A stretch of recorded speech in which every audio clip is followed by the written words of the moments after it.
Hey guys, Golfeino here. Today we're going to be reviewing Licorice Pizza. This came out on Christmas Day.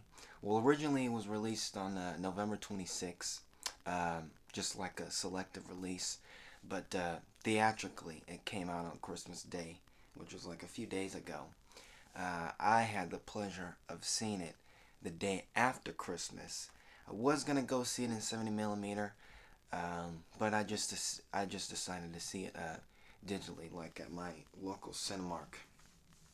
But this movie was written and directed by Paul Thomas Anderson. He made Boogie Nights, Inherent Vice, Magnolia, um,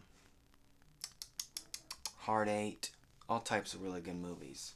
So I'm familiar with his work, and I've always really liked his movies because he um, all of his movies are like mostly located in like Los Angeles, just like this movie, which was in the San Fernando Valley where he grew up.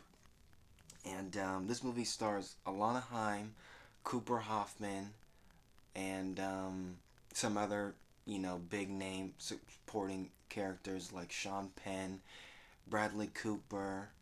Um, I forget some of their names, but there was some recognizable actors in here.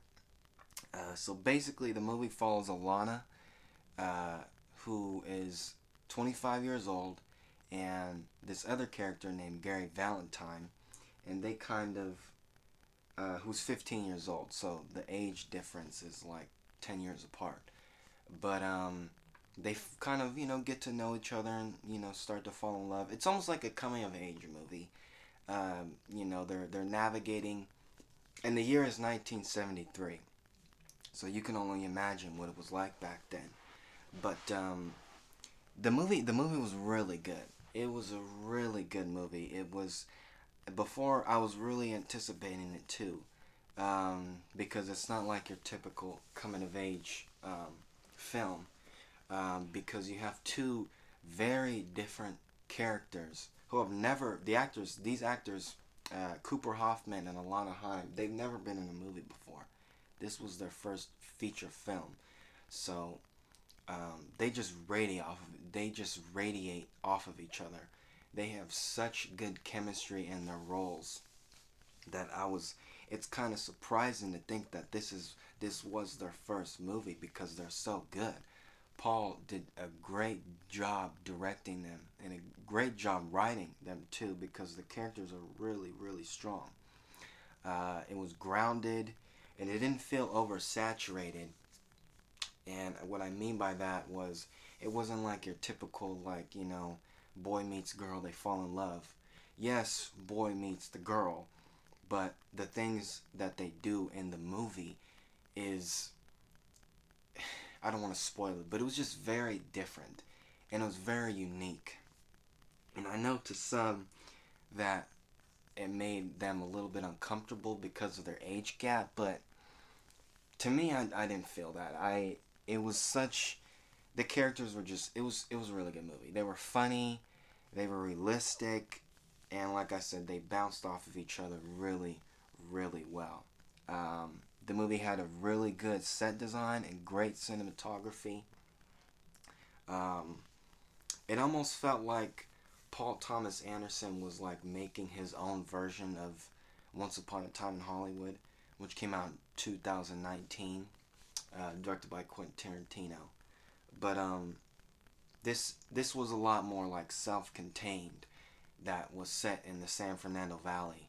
It felt very personal. It felt like a very personal film because Paul Thomas Anderson, he grew up in the valley and everything. So this is what he knows. Like this is his life basically.